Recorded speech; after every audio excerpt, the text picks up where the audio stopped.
Welcome in, Dark Hearts. I'm Mooney. And Wolfie with your Nerd Network news.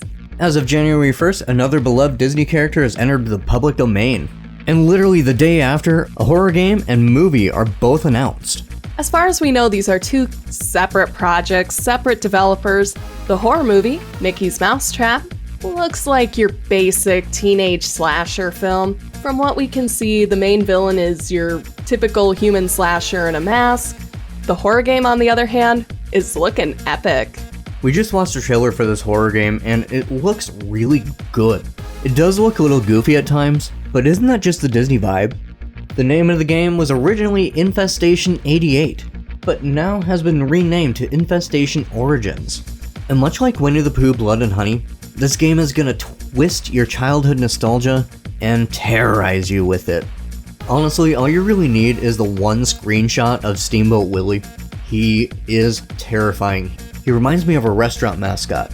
Yeah, this looks very similar to Five Nights at Freddy's. It's that decrepit, we were all terrorized by Chuck E. Cheese, and we are going to be living with that in horror movies for the rest of our lives. Definitely that same vein. I'm also seeing possibly some inspiration or coincidental similarities between your crew of exterminators and the Lethal Company crew. Honestly, we're just seeing a lot of different hazard suits in games lately, and I am all for it. And you bet I'm definitely going to be playing this game. The basic outline of this game is you've been called to exterminate a rodent infestation at, I'm assuming, a restaurant, but they don't specify, and the rodents keep getting bigger and bigger until Steamboat Willie tackles one of your friends.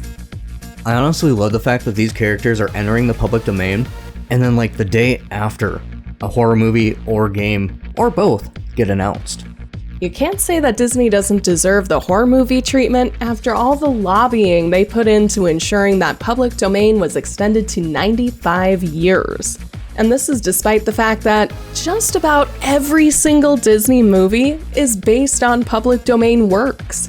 In fact, I'd say Disney has actually come full circle. They began their journey by ripping off horror novels to make kid-friendly movies, and now their kid-friendly movies are being turned back into horror movies.